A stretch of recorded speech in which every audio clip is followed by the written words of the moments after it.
Welcome to Shri fibre. నేను మల్లిక. ముందుగా headlines.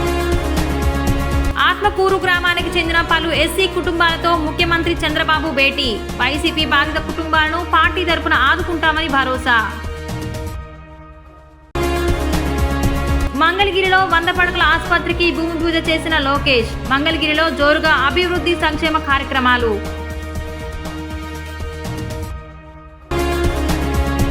Tirumala శ్రీవారిని దర్శించుకున్న ఏపీ డిప్యూటీ సీఎం పవన్ సతీమణి అన్నా లెజినోవా. దర్శన అనంతరం శ్రీవారి తీర్థ ప్రసాదాలను అందజేసిన అధికారులు. వైసీపీ బాధిత కుటుంబాలన్నింటినీ పార్టీ తరపున ఆదుకుంటామని టీడీపీ అధినేత ముఖ్యమంత్రి చంద్రబాబు హామీ ఇచ్చారు. 127 ఎస్సీ కుటుంబాలు వైసీపీ నేతల దాడుల దౌర్జన్యాలకు గురయ్యాయని తెలిపారు.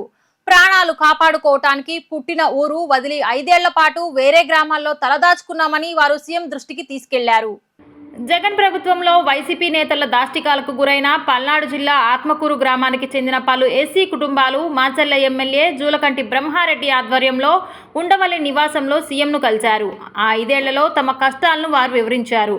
తాము ఊళ్ళో లేకపోవడంతో తమ ఇళ్లను కూడా ధ్వంసం చేశారని తెలిపారు. సీఎం స్పందిస్తూ పార్టీ కోసం పోరాడిన ప్రతి కార్యకర్త కుటుంబానికి అండగా ఉంటానని భరోసా ఇచ్చారు. దెబ్బతిన్న ఇళ్లను మరమ్మతులు చేయిస్తానని, ప్రతి కుటుంబాన్ని ఆర్థికంగా బలోపేతం చేసే మార్గం చూపిస్తామని హామీ ఇచ్చారు. భారతదేశంలోనే మంగళగిరి ప్రభుత్వ ఆసుపత్రిని అగ్రగామిగా నిలిపేందుకు కృషి చేస్తామని మంత్రి నారా లోకేష్ చెప్పారు.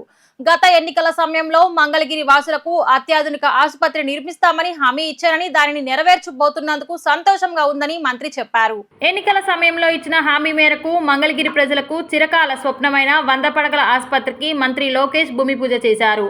అత్యాధునిక వసతులతో ఆసుపత్రిని కేవలం ఏడాది కాలంలోనే పూర్తి చేయనున్నారు. సరిగ్గా 40 ఏళ్ల క్రితం ఇదే నెలలో టీడీపీ వ్యవస్థాపకుడు నందమూరి తారక రామారావు మంగళగిరిలో 30 పడకల ఆసుపత్రికి భూమి పూజ చేశారు. మళ్లీ 40 ఏళ్ల తర్వాత ఆయన మనవడు లోకేష్ 100 పడకల ఆసుపత్రికి శంకుస్థాపన చేశారు. శంకుస్థాపన అనంతరం మంగళగిరి టిట్కో నివాసాల వద్ద దివీస్ ల్యాబొరేటరీ ఏర్పాటు చేసిన సురక్షిత తాగునీటి పథకాన్ని ప్రారంభించారు. ఆసుపత్రి నిర్మాణ నమూనాలను మంత్రులు పరిశీలించారు. అన్ని రంగాల్లో మంగళగిరి నియోజకవర్గాన్ని నెంబర్ 1 స్థానంలో నిలిపేంత వరకు కృషి చేస్తామని హామీ ఇచ్చారు. 1984లో మంగళగిరి పట్టణంలో 30 పడకల హాస్పిటల్ కానివ్వండి, ఈ ప్రాంగణంలో ప్రత్యేకంగా క్యాన్సర్ ట్రీట్మెంట్ కోసం ఆనాడు విశ్వవిఖ్యాత నటసార్వభౌమ శ్రీ నందమూరి తారక రామారావు గారు శంకుస్థాపన వేస్తాం జరిగింది. అంటే కరెక్ట్గా 4 దశాబ్దాల క్రితం ఆయన శంకుస్థాపన వేస్తాం జరిగింది. దాంట్లో భాగంగా మంగళగిరిలో ఉన్న హాస్పిటల్ కూడా పూర్తయింది. అనేక లక్షలాది మంది ట్రీట్మెంట్ కూడా తీసుకుంటాం జరిగింది. నేను ఎప్పుడైతే మంగళగిరి అభ్యర్థిగా వచ్చానో ప్రజలందరూ పదే పదే నన్ను ఒక విషయం కోరారు. ఈ 30 పడకల హాస్పిటల్ని ఏకంగా 100 పడకల హాస్పిటల్ చేయాలని వాళ్ళు కోరటం జరిగింది. ప్రత్యేకంగా వేదికమైన ఉన్న ఏదైతే హాస్పిటల్ కోసం పోరాడి సాధించుకున్న కమిటీ సభ్యులు కూడా నన్ను కలిసి ఇప్పుడున్న ప్రాంగణం కాకుండా కొంచెం పెద్ద ప్రాంతం ఉంటే, కొంచెం ల్యాండ్ పెద్దగా ఉంటే మెరుగైన సేవలు ప్రజలకు అందించవచ్చు అన్న ఆలోచనతో ఈ ప్రాంగణాన్ని మనం ఐడెంటిఫై చేసుకుంటాం జరిగింది. ఇది కూడా గతంలో లాగా ఏదో ఒక 100 పడకల ప్రభుత్వ హాస్పిటల్ కట్టి వదిలేయాలన్న ఆలోచన కాదు. వేదిక మీద ఉన్న మేమందరం కూడా దాదాపు 5-6 సార్లు కూర్చుని ప్రతిసారి ఒక 2-3 గంటలు మేము చర్చించి ప్రతి విషయం సున్నంగా అధ్యయనం చేసిన తర్వాతనే లేఅవుట్ కూడా ఫైనలైజ్ చేస్తాం జరిగింది. వేదిక మీద ఉన్న మా అందరి కళ ఒకటే, ప్రైవేట్ ఆసుపత్రికి ధీటుగా ఈ 100 పడకల ప్రభుత్వ ఆసుపత్రి ఉంటుంది. ఒక జోనింగ్ కానివ్వండి, స్టాఫింగ్ కానివ్వండి, మెరుగైన సదుపాయాలు కానివ్వండి అందించే లక్ష్యంతో మేమందరం ఉన్నాం. అమరావతి పనులు కూడా ప్రారంభమైనాయి. సో ఈ ఆసుపత్రికి బాగా రద్దీ కూడా ఉంటుంది. ఎందుకంటే వస్తూ ఉంటారు, ట్రీట్మెంట్ పొందుతూ ఉంటారు. ఇక్కడ ఆర్థో కానివ్వండి, డయాలసిస్ సెంటర్ కానివ్వండి, మన నియోనేటల్ కేర్ కానివ్వండి, అన్నీ కూడా ఇక్కడ అందిస్తాం జరుగుతుంది. రాష్ట్ర ఉప ముఖ్యమంత్రి పవన్ కళ్యాణ్ సతీమణి అన్నా లెజినోవా ఉదయం తిరుమల శ్రీవారిని దర్శించుకున్నారు. తిరుమల శ్రీవారి ఆలయ క్షేత్రస్థాయి సంప్రదాయాలను పాటిస్తూ అన్నా లెజినోవా వేకువజామున శ్రీవారి సుప్రభాత సేవలో పాల్గొన్నారు. వైకుంఠ క్యూబ్ కాంప్లెక్స్ వద్దకు చేరుకున్న ఆమెకు టీడీపీ అధికారి హరీంద్రనాథ్ స్వాగతం పలికారు. అనంతరం వైకుంఠ క్యూ కాంప్లెక్స్ గుండా ఆలయంలోకి వెళ్లిన అన్నా లెజినోవా స్వామివారిని దర్శించుకొని మొక్కులు చెల్లించారు. శ్రీవారి దర్శనార్థం డిప్యూటీ సీఎం పవన్ కళ్యాణ్ భార్య అన్నా లెజినోవా తిరుమలకు చేరుకున్నారు. గాయత్రి నిలయం అతిథి గృహం వద్దకు చేరుకున్న ఆమెకు టీటీడీ అధికారులు స్వాగతం పలికారు. అనంతరం పద్మావతి విచారణ కార్యాలయం వద్దకు చేరుకొని శ్రీవారికి తలనీలాలు సమర్పించారు. అక్కడి నుంచి నేరుగా ఆలయ సాంప్రదాయాన్ని పాటిస్తూ భూవరాహస్వామి వారిని దర్శించుకున్నారు. ఉదయం తిరుమల శ్రీవారిని దర్శించుకున్నారు. దర్శనం అనంతరం అన్నా లెజినోవాకు స్వామివారి తీర్థ ప్రసాదాలను అందజేశారు. ఆలయం వెలుపలకు వచ్చిన అన్నా లెజినోవా ఆలయం ఎదుట ఉన్న అఖిలాండం వద్ద కొబ్బరికాయలు కొట్టి కర్పూర హారతులు సమర్పించారు. వేడి ఆంజనేయ స్వామివారిని దర్శించుకొని గాయత్రి నిలయం అతిథి గృహానికి బయలుదేరారు. అనంతరం తరికొండ వెంగమాంబ అన్న వితరణ కేంద్రానికి చేరుకొని అన్న ప్రసాదాలు స్వీకరించారు. ఈ సందర్భంగా టీటీడీ ఎస్వి అన్నదానం ట్రస్టుకు అన్నా లెజినోవా విరాళం ఇచ్చారు. కుమారుడు మార్క్ శంకర్ పేరుతో ఒక పూట మధ్యాహ్నం అన్న వితరణకు అయ్యే ఖర్చు 17 లక్షల రూపాయలు అందజేశారు. ముఖ్యమంత్రి చంద్రబాబు నాయుడు, ఉప ముఖ్యమంత్రి పవన్ కళ్యాణ్లు చలనచిత్ర పరిశ్రమ అభివృద్ధి చెందేందుకు అవసరమైన అన్ని ప్రోత్సాహకాలు అందించేందుకు సిద్ధంగా ఉన్నారని మంత్రి కందుల దుర్గేష్ అన్నారు. ఏపీలో సినిమా పరిశ్రమ అభివృద్ధి చెందడానికి అవసరమైన అంశాలపై చర్చించి నిర్మాతలతో కలిసి కొత్త సినిమా పాలసీని త్వరలో ప్రకటిస్తామని మంత్రి స్పష్టం చేశారు. వెస్టర్న్ లవ్ సినిమా తప్పక విజయం సాధిస్తుందని ఆయన ఆకాంక్షించారు. విజయవాడ బెన్ సర్కిల్ సమీపంలో శ్రీ శేషసాయి కళ్యాణ వేదికలో Varahi arts and Shakti creations రూపొందించిన వెస్టర్న్ లవ్ అనే సినిమా పూజా ముహూర్త మహోత్సవానికి తొలి క్లాప్ కొట్టారు. అనంతరం ఏర్పాటు చేసిన మీడియా సమావేశంలో మంత్రి కందుల దుర్గేష్ మాట్లాడుతూ సినిమా షూటింగ్లకు ఆంధ్రప్రదేశ్ అనువైన ప్రాంతమన్నారు. ఏపీలో చలనచిత్ర పరిశ్రమ అభివృద్ధి జరగాలన్నారు. రాష్ట్రంలో స్టూడియోలు ఉన్నప్పటికీ వినియోగంలో లేవని తెలిపారు. రాష్ట్రంలో భారీగా షూటింగ్లు జరుగుతున్నప్పటికీ మౌలిక సదుపాయాలు కొరత ఉందన్నారు. హైదరాబాద్ తరహా స్టూడియోలు, రికార్డింగ్ థియేటర్లు, రికార్డింగ్ థియేటర్లు తదితర మౌలిక సదుపాయాలు రాష్ట్రంలో కల్పించాల్సిన అవసరం ఉందన్నారు. చలనచిత్ర పరిశ్రమ రాష్ట్రం అభివృద్ధి చెందితే స్థానికంగా యువతకు, సిబ్బందికి ఉపాధి లభిస్తుందన్నారు. ఏపీలో సినిమా పరిశ్రమ అభివృద్ధి చెందటానికి అవసరమైన అంశాలపై చర్చించి నిర్మాతలతో కలిసి కొత్త సినిమా పాలసీని ప్రకటిస్తామని మంత్రి స్పష్టం చేశారు. వెస్టర్న్ లవ్ సినిమా నిర్మాణానికి అవసరమైన సిబ్బందిని బయట ప్రాంతాల నుంచి కాకుండా స్థానికంగా ఉన్న సాంకేతిక నిపుణులు, ఇతర సిబ్బందితో నిర్మించనున్నామని చిత్ర దర్శకులు ఎంఆర్ కాకర్ల, నిర్మాతలు రావి సౌజన్య, ఎంఆర్ కాకర్లలు తెలిపారు. వెస్టర్న్ లవ్ సినిమా యువతకు మంచి సందేశాన్ని ఇచ్చే చిత్రమన్నారు. హీరో, హీరోయిన్గా నటించిన రావి రామ్ చరణ్, మాహీలు జంటగా నటించే చిత్ర విశేషాలు వారు వివరించారు. శ్రీమతి రావి సౌజన్య గారు నిర్మాతగా, కాకర్ల ఎంఆర్ గారు దర్శకునిగా రూపొందుతున్నటువంటి వెస్టర్న్ లవ్ అనేటువంటి సినిమా ఈరోజు ప్రారంభించడం అనేటువంటిది చాలా ఆనందంగా ఉంది. ఇవాళ రాష్ట్రానికి, దేశానికి అవసరమైనటువంటి ఒక కథాంశంతో ఈ చిత్రాన్ని నిర్మించడం, దాన్ని అందరికీ ఆమోదయోగ్యమైన విధానంలో ఒక మ్యూజికల్ లవ్ తోటి కలిపి ఒక అద్భుతమైనటువంటి చిత్రంగా దీన్ని రూపొందిస్తున్నారు. దాంతోపాటు యువతకి అవసరమైనటువంటి ప్రత్యేకమైనటువంటి సందేశాన్ని కూడా ఇస్తున్నారు. అందువల్ల ఈ చిత్రం బాగా రూపొందుతుందని, కొత్తగా హీరో, హీరోయిన్లుగా, ఆర్టిస్టులుగా ఎవరైతే సెలెక్ట్ కాబడ్డారో వారందరూ కూడా మంచి భవిష్యత్తు ఉంటుందని మనస్ఫూర్తిగా నమ్ముతూ, దాంతోపాటు ఇప్పుడే దర్శకులు కాకర్ల గారు మాట చెప్పారు. ఆంధ్రప్రదేశ్ రాష్ట్రంలో చలనచిత్ర పరిశ్రమ అభివృద్ధి చెందాలనేటువంటి మాట ఏదైతే ఉందో ఆ ప్రకారంగా మొత్తం షూటింగ్ ఆంధ్రప్రదేశ్లో తీయటం మాత్రమే కాకుండా స్థానికంగా ఉన్నటువంటి టాలెంట్ని ఉపయోగించుకుంటున్నాం. బయట నుంచి ఎవరిని తీసుకురావడం కాకుండా ఆంధ్రప్రదేశ్లో స్థానికంగా ఉన్నటువంటి ఆర్టిస్టులతోటే, సాంకేతిక నిపుణులతోనే ఈ సినిమా రూపొందిస్తున్నాం అనేటువంటి మాట చెప్పారు. దీనికి వారిని నేను ప్రత్యేకంగా అభినందిస్తున్నాను. ముఖ్యంగా ఆంధ్రప్రదేశ్ రాష్ట్రంలో వాళ్ళ ముఖ్యమంత్రి చంద్రబాబు నాయుడు గారు, ఉప ముఖ్యమంత్రి పవన్ కళ్యాణ్ గారు ప్రత్యేకంగా మన తెలుగు సినిమా పరిశ్రమ ఆంధ్రప్రదేశ్లో కూడా అభివృద్ధి చెందాలనేటువంటి ఆలోచనతో అనేక ప్రోత్సాహకాలు ఇవ్వడానికి సిద్ధంగా ఉంది. ఇప్పటికే ఇక్కడ కొన్ని స్టూడియోలు ఉన్నాయి, అయితే పూర్తి స్థాయిలో వినియోగించబడడం లేదు. అవి వినియోగించబడాలి. దాంతోపాటు ముఖ్యమైనటువంటి అంశం, ఇక్కడ షూటింగ్లు అయితే జరుగుతున్నాయి కానీ మౌలికపరమైనటువంటి సదుపాయాలు ఎక్కడా లేవు. డబ్బింగ్ థియేటర్ కానీ, రికార్డింగ్ థియేటర్ కానీ, రికార్డింగ్ థియేటర్ కానీ ఇలాంటి సౌకర్యాలు ఆంధ్రప్రదేశ్లో లేవు. కేవలం అవన్నీ కూడా హైదరాబాద్లోనే ఉన్నాయి. అయితే ఇక్కడ కూడా ఆ రకమైనటువంటి సదుపాయాలను ఏర్పాటు చేస్తే స్థానికంగా ఉన్నటువంటి సాంకేతిక నిపుణుల్ని ఉపయోగించుకోగలుగుతాం.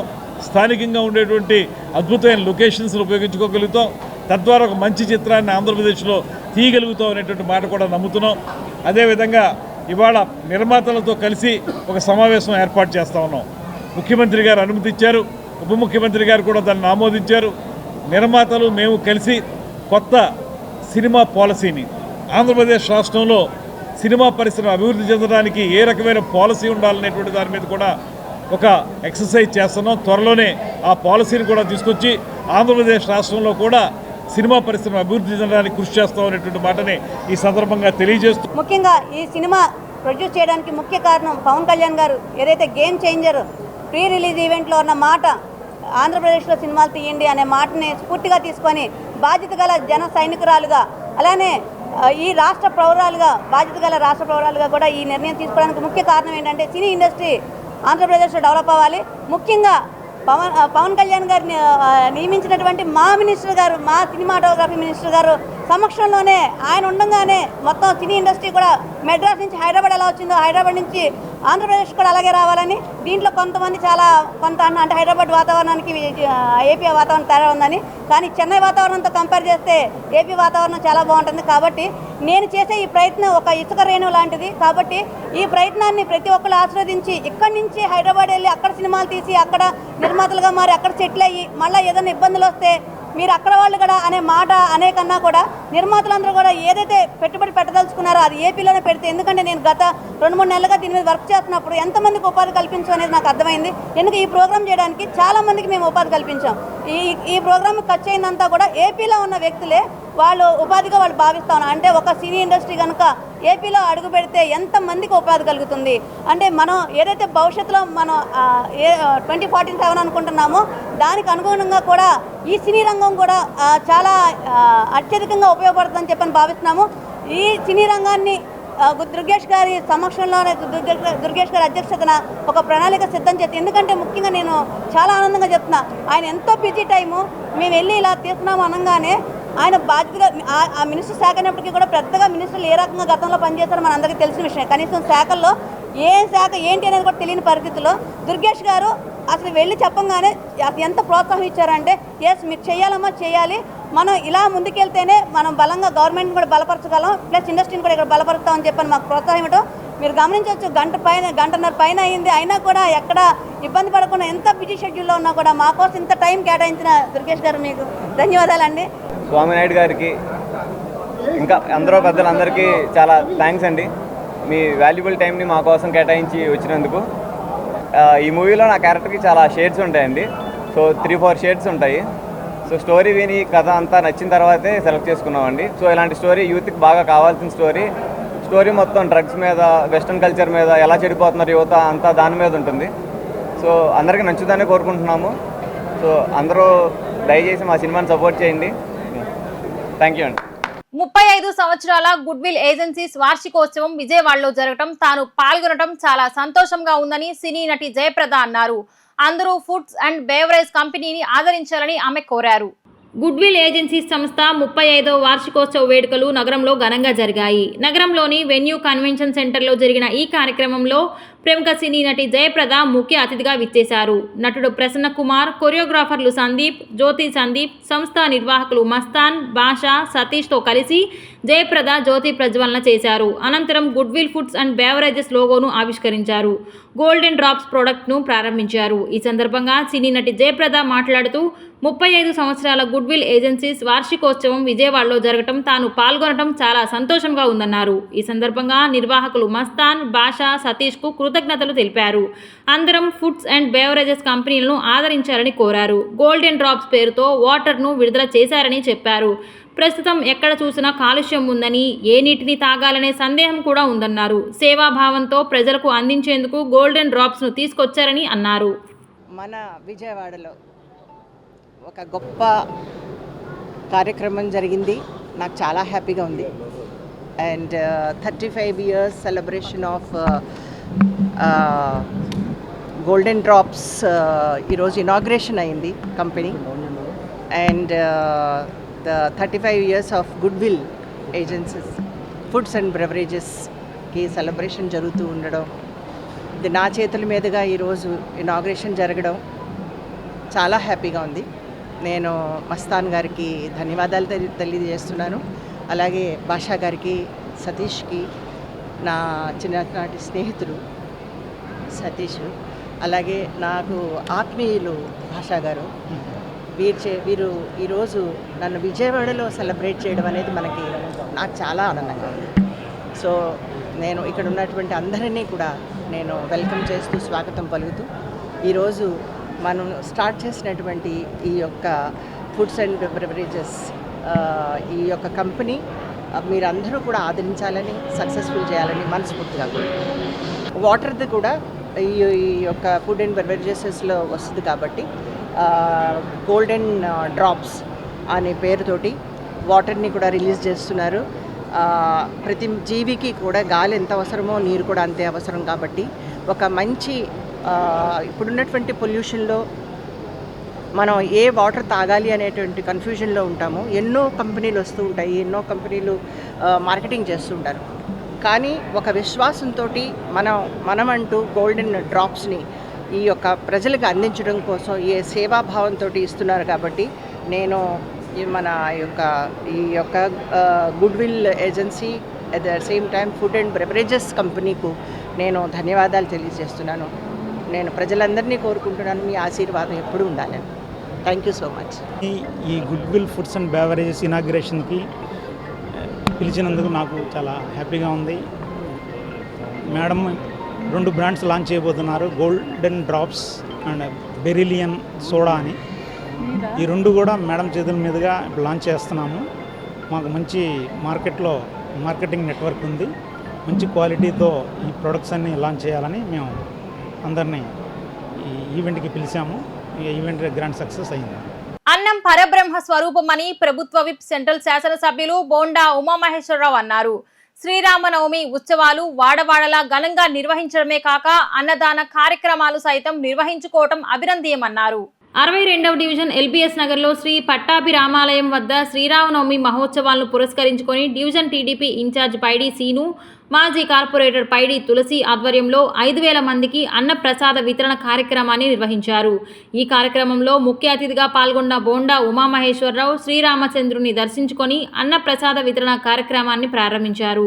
ఈ సందర్భంగా బోండా ఉమామహేశ్వరరావు మాట్లాడుతూ శ్రీరామనవమి ఉత్సవాలు వాడవాడలా ఘనంగా నిర్వహించడమే కాక అన్నదాన కార్యక్రమాలు సైతం నిర్వహించుకోవటం అభినందనీయమన్నారు. అన్న వితరణ కార్యక్రమాన్ని ఏర్పాటు చేసిన పైడి శ్రీను తదితరులను బోండా ఉమా అభినందించారు. అనంతరం పైడి శ్రీనివాసరావు మాట్లాడుతూ శ్రీరాముని సేవా కార్యక్రమాలలో ప్రజలందరికీ భాగస్వాములను చేసే ఉద్దేశంతో అన్నప్రసాదన వితరణ కార్యక్రమాన్ని చేపట్టినట్లు వివరించారు. ఈ కార్యక్రమంలో ఎమ్మెల్యే బోండా ఉమామహేశ్వరరావు పాల్గొనడం ఎంతో సంతోషంగా ఉందన్నారు. ఈరోజు 62వ డివిజన్లో ఏదైతే ఎల్పిఎస్ రామాలయం గుడిలో మొన్న శ్రీరామనవమికి ఎంత ఘనంగా జరిగిందో అలాగే ఈరోజు కూడా అన్నదానం మా ప్రీతమ సెంట్రల్ శాసనసభ్యులు బోండా ఉమామహేశ్వరరావు ఆధ్వర్యంలో అలాగే ఈ డివిజన్ నాయకులు కార్యకర్తలు ప్రతి ఒక్కరు కూడా దీనికోసం కష్టపడి రాత్రి నిద్ర లేకుండా మరి 5,000 మందికి అన్నదానం చేయటం అంటే మామూలు విషయం కాదు. అలాగే ఈ గుడి కమిటీ కూడా చాలా ఉత్సాహంగా అందరికీ ఇక్కడ భోజనాలు పెట్టాలనే తాపత్రయంతో మరి ఈరోజు మా సెంట్రల్ శాసనసభ్యులు బోండా ఉమామహేశ్వరరావు ఆధ్వర్యంలో మరి ఈరోజు ఈ కార్యక్రమం చేయటం జరిగింది. ప్రతి ఒక్కరికి ఇంకా 5,000 మంది కాదు, ఇంకా వచ్చిన ప్రతి ఒక్కరికి కూడా ఇక్కడ భోజనం పెడతామని ఈ సందర్భం తెలియజేసుకుంటూ నాకు అవకాశం ఇచ్చినందుకు మరి ఒక్కసారి పేరున అందరికీ ధన్యవాదాలు. శ్రీరామనవమి సందర్భంగా ఈరోజు 62వ డివిజన్ ఎల్బీఎస్ నగర్ రామాలయం గుడిలో మరి ఆలయం కమిటీ ద్వారా ఇన్ఛార్జి పైడి శ్రీను ఆధ్వర్యంలో మరి 5,000 మందికి అన్నదాన కార్యక్రమం చేయడం జరిగింది. ఎమ్మెల్యే గారు బోండా ఉమామహేశ్వర గారి చేతుల మీదుగా ఇది మొదలు పెట్టడం జరిగింది. మరి అదే విధంగా మరి దీన్ని అందరూ స్వీకరించాలని చెప్పి వినియోగించుకోవాలని చెప్పి మనస్ఫూర్తిగా కోరుకుంటున్నాం. వక్ఫ్ చట్ట సవరణ బిల్లును వ్యతిరేకరిస్తూ మస్జిద్ ఏ అన్సారీ, మస్జిద్ ఏ జొన్నతుల్ ఫిరోదోస్ ఆధ్వర్యంలో 60వ డివిజన్ వాంబే కాలనీలో ముస్లిం మైనారిటీలు నిరసన కార్యక్రమాన్ని నిర్వహించారు. కాలనీలో పురవీధులలో వక్ఫ్ బిల్లును వెంటనే ఉపసంహరించుకోవాలని డిమాండ్ చేస్తూ నల్ల జెండాలు చేత పట్టుకొని నిరసన తెలిపారు. జాతీయ జెండాలు చేత పట్టుకొని భారత్ మాతకు జై అంటూ నినాదించారు. ముస్లిం మహిళలు సైతం ఈ కార్యక్రమంలో పెద్ద ఎత్తున పాల్గొన్నారు. ఈ కార్యక్రమంలో పాల్గొన్న ముస్లిం మత నాయకులు సయ్యద్ బాబు, షేక్ అమీర్ జానీ, షేక్ బాజీ, మహమ్మద్ గౌసియా బేగం తదితరులు మాట్లాడుతూ వక్ఫ్ చట్ట సవరణ బిల్లు ముస్లిం సమాజానికి ఇబ్బందికరమన్నారు. ముస్లింల ఆస్తులపై ఇతర మతస్థులు పెత్తనం సరికాదన్నారు. కేంద్ర ప్రభుత్వం ఉద్దేశపూర్వకంగా ఇటువంటి చట్ట సవరణ బిల్లులను తీసుకువస్తుందని ఆవేదన వ్యక్తం చేశారు. రాష్ట్ర ప్రభుత్వ అధినేత ముఖ్యమంత్రి చంద్రబాబు నాయుడు స్పందించి వక్ఫ్ బిల్లు రద్దు చేసేలా చర్యలు చేపట్టాలన్నారు. లేని పక్షంలో ముస్లిం సమాజ వ్యతిరేకతను కేంద్ర రాష్ట్ర ప్రభుత్వాలు ఎదుర్కోక తప్పదన్నారు. ఈ కార్యక్రమంలో స్థానిక పెద్దలు ఎండి ఇస్మాయిల్, ఎస్కే పీరు తదితరులు పాల్గొన్నారు. అందరికీ మేము కోరుకునేది ఏంటంటే మాకు ఎబ్బోర్డు జో ప్రాపర్టీలు ఉన్నాయి మా ముస్లిమ్స్ హ్యాండల్లోనే ఉండాలి. ఏదైనా మన ఇందులో మన చట్టంలోనే ఉండాలి. కొత్త జీవోలు పాస్ చేసి పబ్లిక్ని డిస్టర్బ్ చేయకూడదు. దీనివల్ల మేము కోరుకునేది ఏంటంటే నారా చంద్రబాబు నాయుడు గారు ముస్లిమ్స్కి మేము అండగా ఉంటామన్నారు. కానీ ఇక్కడికి వచ్చిన తర్వాత ముస్లిమ్స్కి ద్రోహం చేశారు. మేము కోరుకునేది నారా చంద్రబాబు గారిని ఒకే మాట, మా ముస్లిమ్స్కి మీరు న్యాయం చేయాలి. దీనికోసం ఎక్కడికైనా పోరాటానికి మేము రెడీగా ఉన్నాం. అజిత్ సింగ్ గారు విజయవాడ బాంబే కాలనీ నుంచి వచ్చిన మైనార్టీ సోదరులందరికీ ధన్యవాదాలు. ఈ బిల్లు సవరించడం కోసం బిల్లుని రద్దు చేయాలని కేంద్రాన్ని రాష్ట్రాన్ని రెండు గవర్నమెంట్ కోరుకుంటున్నాం. మేము మైనార్టీలని చాలా ఇబ్బంది పెడుతున్నారు ఈ మధ్యలో, చాలా ఇబ్బంది పెడుతున్నారు ఈ మధ్యలో. ఏంటి కొద్దిగా దయచేసి మైనార్టీల మీద జాలి చూపించండి. ఏంటి ఈ బిల్లు రద్దు అయ్యేదాకా మేము పోరాడుతూనే ఉంటామండి. ఢిల్లీ నుంచి గల్లీ వరకు పోరాడుతూనే ఉంటాం సార్. మేము కొద్దిగా దయచేసి మా చంద్రబాబు నాయుడు గారు కూడా ఆలోచించి దీని గురించి కొద్దిగా అవగాహన తీసుకొచ్చారని తెలుసుకుంటున్నాం. రద్దు చేపిస్తారని సార్. విజయవాడ అజిత్ సింగ్ నగర్ బాంబే కాలనీలో మా మైనార్టీ సోదరులందరూ కలిసి వక్ఫ్ బోర్డు బిల్లు మీద ధర్నా చేయడం జరిగింది. దీనికి ముఖ్య కారణం ఏంటంటే ఆడవాళ్ళు రావటం మా గొప్పతనం. ఆడవాళ్ళు ఇంట్లో నుంచి బయటికి రాలి. అలాంటిది వక్ఫ్ బోర్డు మీద ఉన్న ప్రేమతో మాకు రోడ్డు మీద లాక్కుండా ఉండడానికి మా ఆడవాళ్ళు కానీ పిల్లలు కానీ రోడ్డు మీదకి వచ్చండి. మోడీ గారు మీరు దయచేసి ఈ వక్ఫ్ బోర్డు బిల్లుని ఆపాల్సిందిగా కోరుకుంటున్నాము. రెండోది ఏంటంటే మా మైనార్టీస్ని రోడ్డు మీద లాగమాకండి. ఎందుకంటే మీరు వచ్చిన కాడ నుంచి మా మైనార్టీస్ మీదే పడుతున్నారు. దాని గురించి మేము మాట్లాడుతున్నాం. ఇదే కాకుండా ఇంకా మీరు దీనికి పరిష్కరించలేకపోతే ఇంకా ఎక్కువ ధర్నాలు ర్యాలీలుగా చేయడానికి సిద్ధంగా ఉన్నాం. ఈ మైనార్టీ సోదరులు సోదరిమణులు దీన్ని మీరు తప్పకుండా బిల్లు రద్దు చేయాల్సిందిగా కోరుకుంటున్నాం. పేదలు, దివ్యాంగులను ఆదుకోవటంలో స్వచ్ఛంద సేవా సంస్థలు ముందుండాలని ప్రభుత్వ విప్ సెంట్రల్ శాసనసభ్యులు బోండా ఉమామహేశ్వరరావు అన్నారు.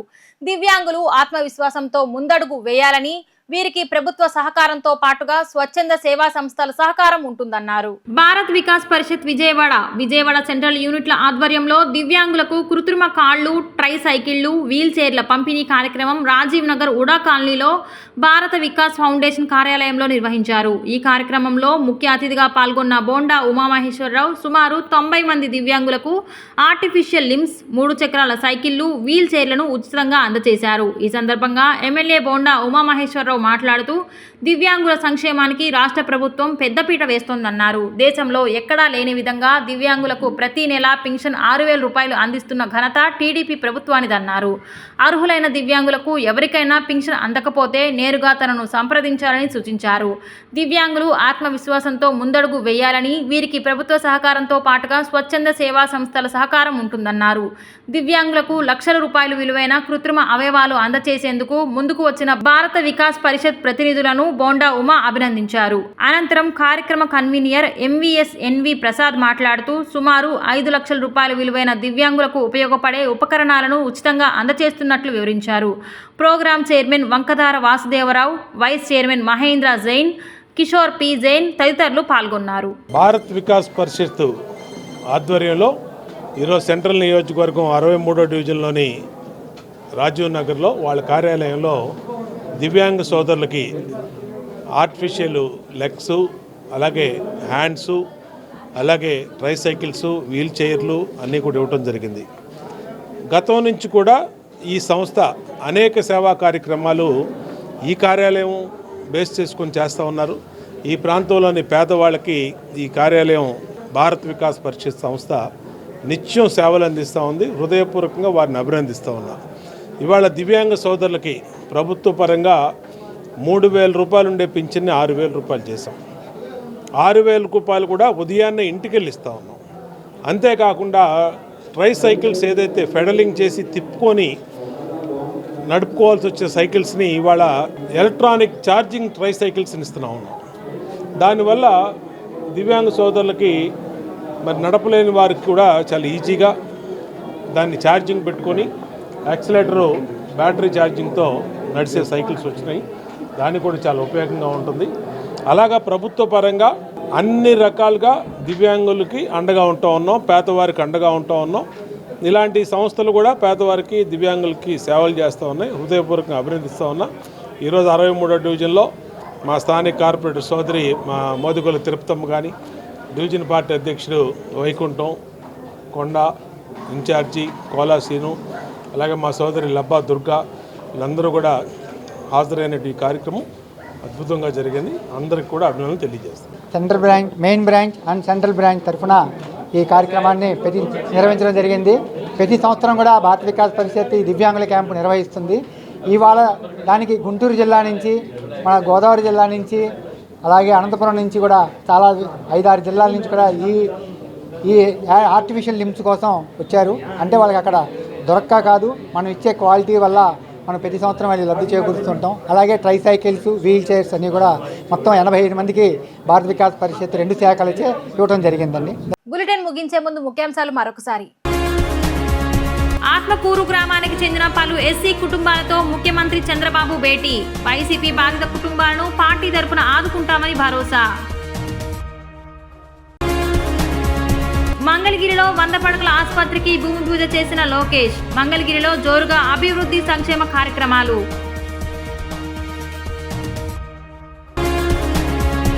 తిరుమల శ్రీవారిని దర్శించుకున్న ఏపీ డిప్యూటీ సీఎం పవన్ సతీమణి అన్నా లెజినోవా. దర్శన అనంతరం శ్రీవారి తీర్థ ప్రసాదాలను అందజేసిన అధికారులు. శ్రీ ఫైబర్ న్యూస్ కి సమాప్తం. మళ్ళీ నెక్స్ట్ బులెటిన్ లో కలుద్దాం.